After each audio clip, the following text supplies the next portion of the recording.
In today's video, I want to show you an amazing build for the Druid that saw some incredible Blizzard love over the past few seasons. Boulder is finally amazing and can quite comfortably clear the hardest content the game has to offer. Tier 8 Infernal Hordes, 100 plus bits, tormented bosses, Nightmare Dungeon 100 speed farms, nothing this build cannot do. Nothing can stop this bad boy from slapping its enormous balls into everything around it. Well, except enemies that summon walls and those annoying shield enemies. Those suck. But everything else is exquisite. Boulders do not disappear anymore when meeting terrain. Cooldown reduction is widely available now. You never have to stop spinning your balls. And the additional more multipliers available to us now scale our damage into the tens or even hundreds of millions. As for where this build shines the most is its extreme AoE, very good boss DPS and surprisingly its speed. It's amazing in pits and nightmare dungeons, which is perfect for farming some of the more annoying boss mats. So go on, slap around your balls just like you can slap my like and sub button. Now let's have a look underneath the sheets and check out what makes this build the beast that it is right now. Boulder needs the Dolmen unique to function. This makes it not suitable for leveling. Another problem this build is facing before it can work is acquiring enough CDR for you to maintain Hurricane. There has to be no margin of ever dropping your balls on the ground. This would only hurt you, but also your DPS, which drops to 0. Each boulder spinning around you increases the damage each spinning boulder does, capping at 10 balls in orbit. But wait, how do you do this? Boulder has a cooldown. You also need the metamorphic aspect, which adds the core skill tag as well as spirit cost to the skill, allowing you to spam it. This cost, however, is massive, which we easily solve with 100% Cataclysm uptime with the Mjolnir ring. The Dolmen amulet also comes with nature CDR, quite a lot of it. This combined with a Harlequin crest masterwork correctly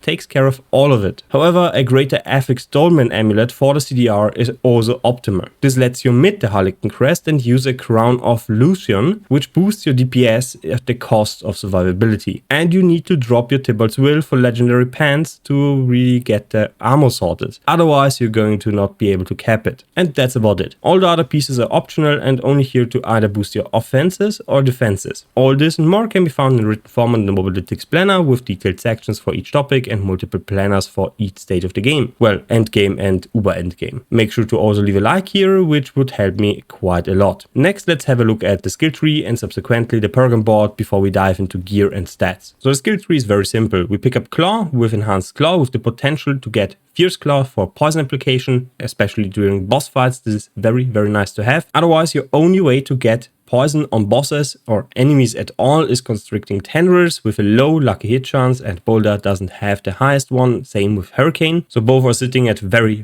low values. So this is a way to do this for boss fight. We can switch in Claw instead of Bloodhaul to get the poison going. Bloodhaul is here for healing. This one is really nice during just AoE phases. You're constantly resetting Bloodhaul and can heal constantly back up to full. However, because of the CDR, Earthen Bulwark is always up. This one has a very high maximum life barrier, 40k, so you basically never need to heal, except for when you drop below this. Technically, you should be able to tank everything with the setup. In the core cluster, we just pick up Wild Impulses because the spirit cost doesn't affect us, because we have Mjolnir ring with basically unlimited spirit. This ring is absolutely busted for this build specifically. In the defensive cluster, we pick up Earthen Bulwark with 1 point and enhanced Earthen Bulwark. Alternatively, you can put more points into Earthen Bulwark. So we pick up Bloodhaul with Preserving Bloodhaul, get Vigilance going for 21% DR. We don't need Assessed with Fortitude. If you do not have Tyr's Might, you can put points into this one to fix your resistances in combination with your gems, because currently your resistances should be looking like this with Tyr's Might. If you take off Tyr's Might, you get to 52 and 60 plus.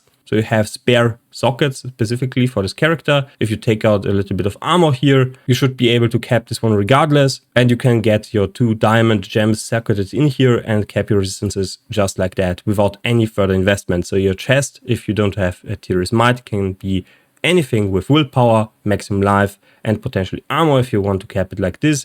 Or otherwise, just pick up defensive skills so you can omit the Harlequin crest and don't have specifically to be so squishy. Because without Harlequin crest, the Earthen Bulwark skill will only have a 40% maximum life barrier, which is pretty damn weak. With Harlequin crest, you have more, so the additional points help you with Bloodhaul as well as Earthen Bulwark. Something of note, Harlequin crest does not allow you to just take this point out of Poison Creeper. You need this point. You cannot refund this one. So we pick up Elemental Exposure, Endless Tempest to get the Hurricane and Cataclysm duration up. And we pick up Bad Omen. I know the lucky hit chance is not very high, but we still proc it regularly due to, well, a lot of hits. On bosses, specifically this one, Dan buffs our damage by 20% through the Electrocution Glyph, which is found here. So 20% more damage after being struck by Lightning Bolt or Dancing Bolt. Yes, you could go with Charged Atmosphere, but 14 seconds for one bolt is pretty weak, so I don't really need this point here and can just put it in Quick Shift, for example. Then you have Envenom. You're going to poison enemies with Poison Creeper and especially with Fierce Claw if you spec into this one, so you can benefit from Envenom quite a lot. This also immobilizes the target, which is pretty good for our build because we have a ton of crowd control damage, which is pretty good. Then we put a lot of points into the Boulder. We get Boulder to 28 points, so additional ranks to this one doesn't really benefit this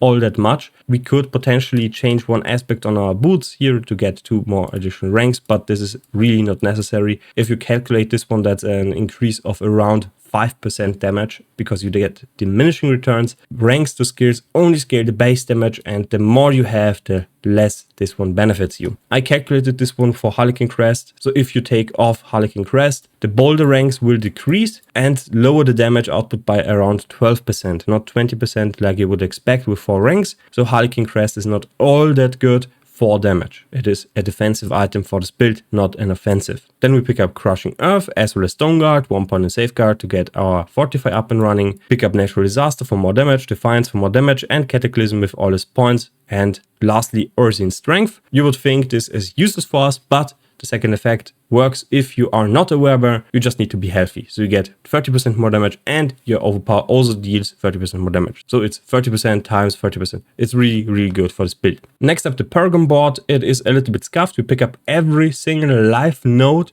on the tree. Specifically, when you look and search for the keyword, you will see life here. We travel all the way here, get life. And here's a little bit we don't pick up because it's pretty damn bad. You get potion healing here and lightning resistance. We don't need that. It takes a lot of points to get here, so we don't need it. The purpose of this Paragon board is to get as much life and damage as possible. So we pick up the Spirit Glyph right at the start.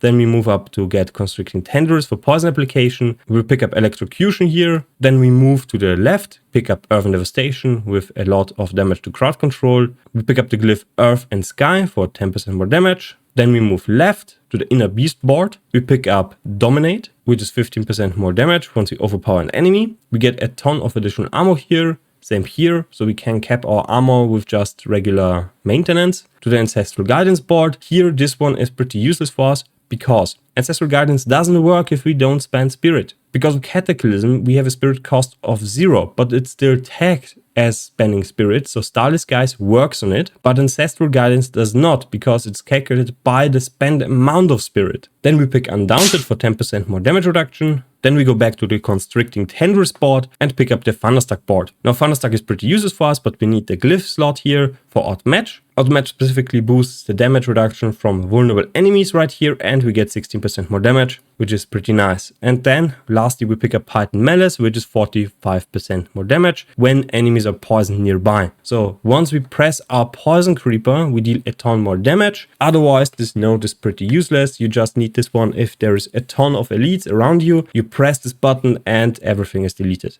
Next, a quick look at the Spirit Boon. We pick up Wariness, we pick up Iron Feather, then Avian Wrath, we pick up Calamity, we really need this one for Cataclysm uptime, and then we pick Obsidian Slam. For AoE purposes, this is really great, especially in Infernal Hordes or pits. You run around and you constantly get overpower procs. The other options are just not valuable for us, especially for bossing. Calm Before the Storm is just a 10% chance to reset the cooldown by 2 seconds, the ultimate cooldown, so we really don't need this one. We're not stacking Lucky Hit with really low Lucky Hit chance on our skills. Next, let's talk about the gear. I have a few options for you that you can use to really get this build going without Uber Unique, so I'm going to talk about this one a little bit later, because it's actually weaker to go with specific Uber Unique, specifically the Harlequin Crest. If you want to get more damage in, you need the Crown of Lucian, and you need a Greater Affix Dormant Stone for Nature Magic cooldown. So with a Greater Affix Dormant Stone, this one gets to around 60%, maybe even 70%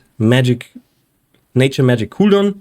With the Crown of Lucian here, you can get the cooldown reduction up and running, same as with the Harlequin Crest, but you get 75% up to 75% more damage. You don't lose too much maximum life, but you lose the armor, so you need to drop your Tybalt's Will. This will result in 20% less damage, and you are basically stuck without any primary resource if you run out of Cataclysm. If you don't have 100% uptime on Cataclysm, I like to have Tybalt's Will with Earthen Bulwark because the cooldown is pretty low and I can recover 50 primary resource this way, and you get a ton of other stats that are pretty valuable to us. So the basic idea is you can slot in this one and just regular pants with armor instead of basic skills, but willpower and maximum life are pretty damn good.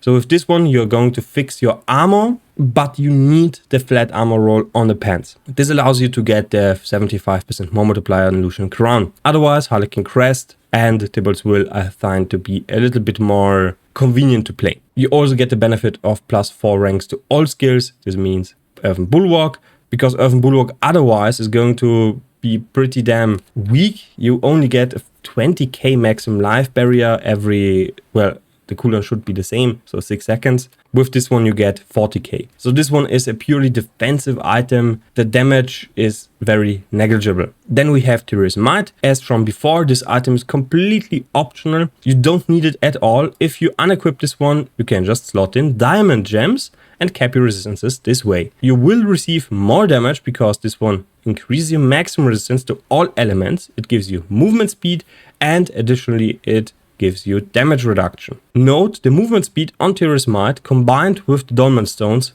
30% and the Mjolnir rings 30% is around 80. So you don't need movement speed on your boots and can go with, for example, the Unstoppable Ghost Walker aspect. So once you apply Unstoppable with Earthen Bulwark, you get 20% more movement speed. And additionally, what this one also reads is you get Unhindered, which is pretty good for this build. Not getting stuck on enemies is very, very nice for repositioning and getting into the zone where Boulder is going to damage enemies. Otherwise, this build is going to feel a little bit clunky. So I really like this aspect on this build. And as you can see, you get maximum life, willpower, and Boulder ranks. Speaking of ranks, on your gloves you want maximum life, crit strike chance, and core skills. Boulder is considered a core skill if you are going with the metamorphic stone aspect, which boosts your damage quite considerably. So if you take off your gloves, you only have 23 ranks to Boulder. With the gloves, we are at 28. And you masterwork Boulder damage because this one is just always active and very, very nice to have. Tybalt's Will, already talked about this one.